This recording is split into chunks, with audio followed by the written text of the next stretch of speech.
Baik, sebelumnya setelah kita eh, pelajari terkait dengan pengantar dari web, ya, kita lanjut lagi ke slide berikutnya, yaitu terkait dengan homepage ya.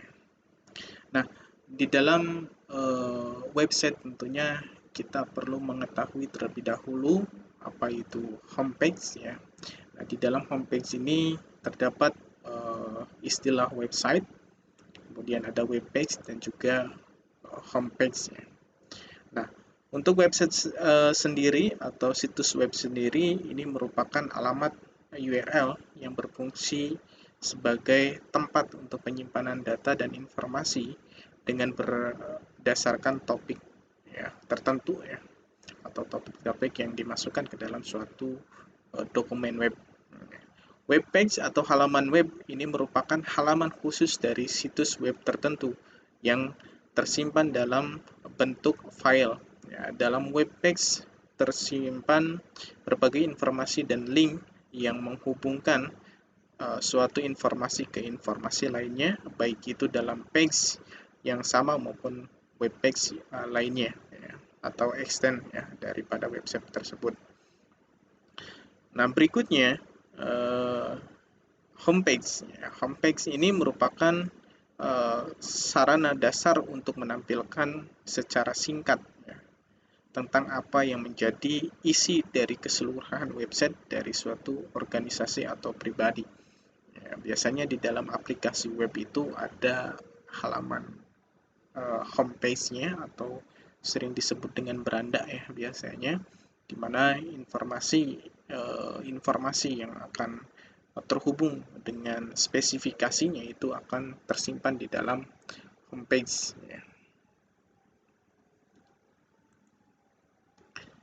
Nah, berikutnya adalah client server ya, karena bahasa pemrograman web itu tentunya kita memerlukan sisi client dan juga sisi server. Nah, di sini kita jelaskan server dan client ya. Dalam dunia internet selalu terdapat dua sisi yang saling menghubung, yaitu server dan juga klien.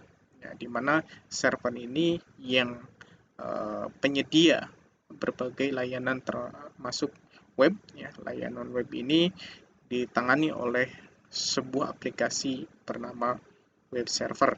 Ya.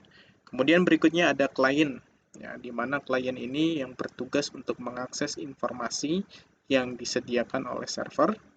Ya, pada layanan web, klien ini dapat berupa web browser. Ya, biasanya klien itu cukup dengan menggunakan browser, ya, baik itu Google Chrome, ya kan, Firefox, ya, kemudian ada juga yang lainnya ya dalam mengakses layanan server. Nah, ini merupakan suatu tren teknologi yang saat ini kita gunakan, yaitu teknologi yang berbasiskan pada client server.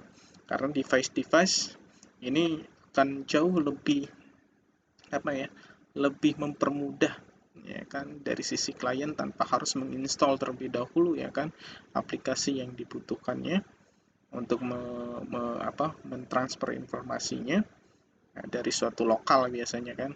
Nah, kalau dengan client server ini ya cukup kita install di dalam servernya, tidak perlu ya kan klien itu menginstal juga. Ya, akan tetapi dari sisi klien hanya sebagai apa namanya uh, apa sebagai user yang membutuhkan informasi terkait dengan resource yang ada di dalam server.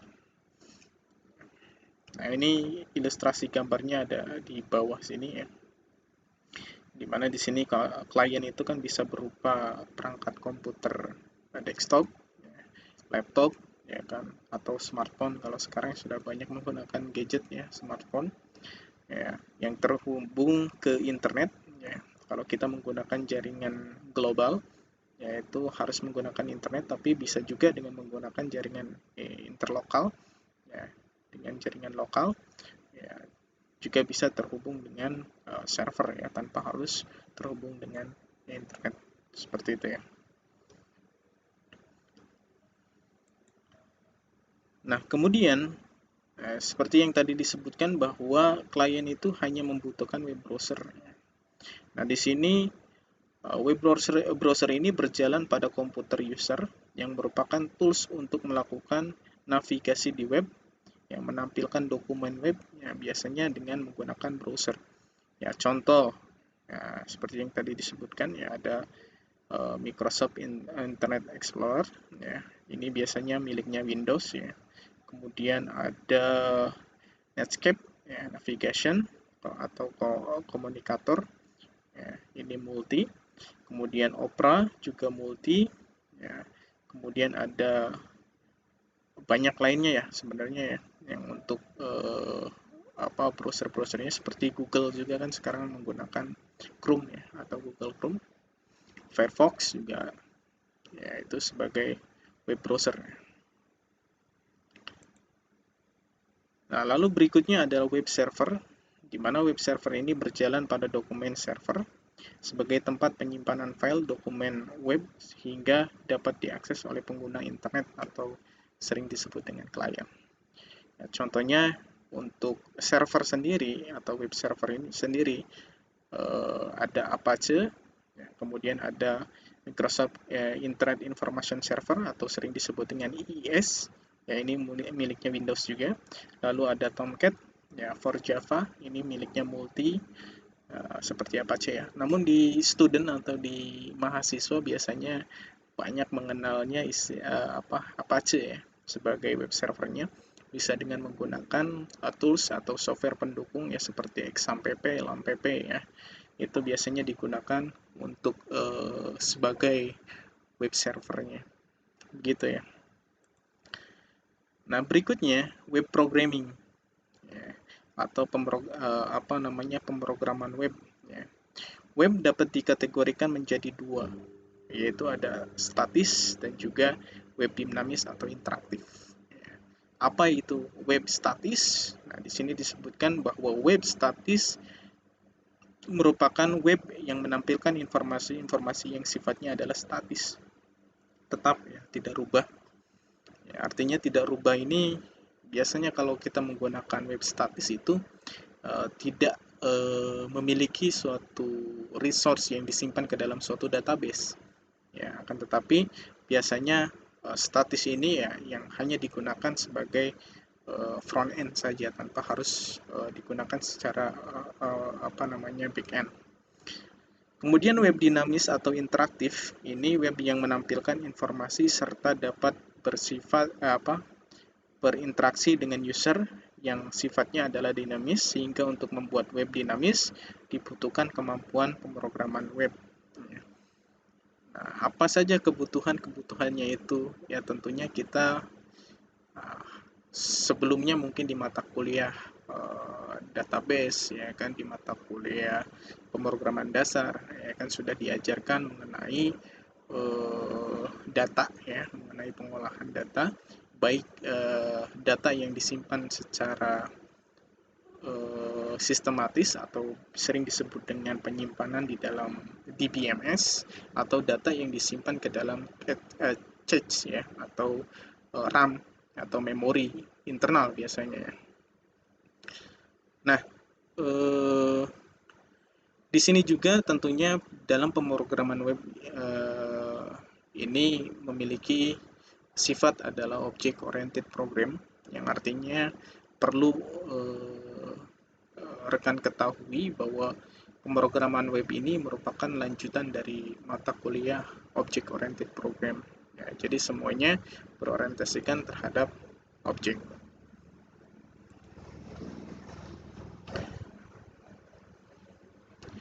Nah, dua kategori web programming, ada server side programming, ada client side. Nah, tentunya di sini rekan mahasiswa perlu tahu juga ya bahwa istilah atau teknik di dalam web programming ini terbagi menjadi dua. Ada yang disebut dengan server side programming, ada yang disebut juga client side programming. Apa saja server side dan client side itu?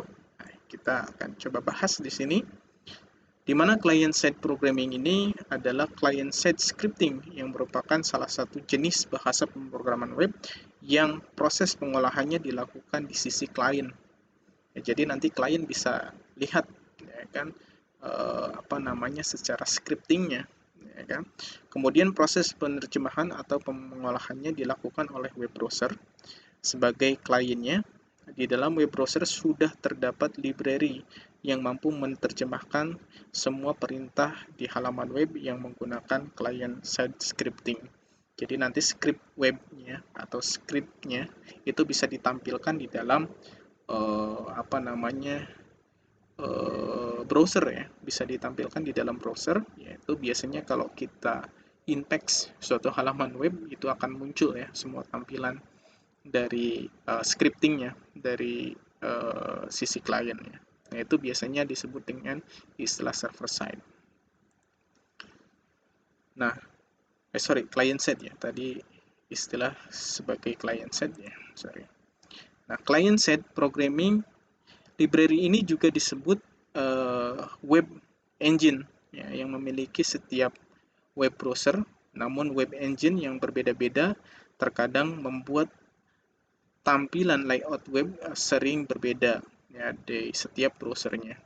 Untuk menghindari itu, sebaiknya gunakan web browser yang telah dispesifikasi oleh World Wide Web ya, atau konsorsium W3C. Ya. Nah, contoh di sini bahasa dari client side scripting ini antara lain adalah HTML biasanya ya, kemudian ada XML, lalu CSS, JavaScript, XML, lalu ada HTML ya, ada CSS, ada JavaScript, ada XML, ada jQuery. Nah, itu biasanya akan tampil ya di dalam browser. Ya, tentunya browsernya yang harus sudah support ya terhadap yaitu konsorsium W3C ya, sehingga ini bisa ditampilkan semua ya tampilannya. Oke, berikutnya ada dari sisi server side programming. Nah, server side scripting ini merupakan bahasa pemrograman web yang pengolahannya dilakukan dalam server. Nah, maksudnya ialah web server yang sudah telah terintegrasi oleh web engine. Ya, jadi di luar daripada scripting HTML dan lain sebagainya, di sini server side juga ini yang nantinya akan berurusan atau berkomunikasi dengan yang namanya server, ya kan. Jadi datanya tidak bisa direpresentasikan oleh web browser, ya, namun di situ bisa kita tampilkan, ya kan, di dalam scripting HTML-nya itu adalah hasil daripada pemanggilan data dari server. Ya, biasanya seperti itu. Misalkan dalam suatu web itu ada database, ya, di mana database itu memiliki script ya kan, script untuk mengkomunikasikan dengan dengan klien. Nah, maka script yang dituliskan untuk menghubungkan antara server dengan klien itu ya biasanya akan dilakukan disable ya, disable scripting. Ya, artinya tidak nampak ketika kita melakukan intake elemen di dalam web browsernya begitu ya. Nah, di sini peran web engine ini ialah memproses suatu script ya. Anda ya, termasuk kategori client side scripting. Web engine biasanya harus diinstal dalam komputer terlebih dahulu ya dari bagian terpisah ya, web server. Artinya memang ya kita membutuhkan tadi ya server ya kan, dari server itu maka kita perlu diinstal terlebih dahulu untuk bisa mengkomunikasikannya dengan client side-nya. Nah, nanti mungkin di saat praktik kita akan jauh lebih jelas ya terkait dengan apa itu server side programming dan juga client side. Nah, server side programming di sini memiliki contoh ya, beberapa contoh ya bahasa yang memang adalah bahasa untuk server side ya. Contohnya seperti ASP, ya, kemudian ada PHP, ya, Hypertext Processor, kemudian ada Java Server Page, ya, atau JSP, ada Cloud Fusion, ada ASP, ada JSP, ada Lasso, ada SSI. Ya. Ini merupakan bahasa yang sifatnya adalah server side program. Ya, namun biasanya di sini kita akan pelajari ya PHP ya sebagai web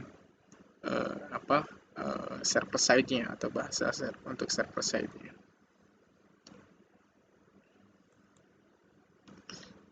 Oke, terima kasih. Mungkin itu yang bisa disampaikan di pertemuan kedua ini. Ya, mudah-mudahan bermanfaat ya rekan mahasiswa, dan kita akan berjumpa lagi di pertemuan berikutnya, yaitu pertemuan ketiga, ya, yang kita akan bahas lagi kembali terkait dengan HTML. Terima kasih, salam sehat dan salam kompeten.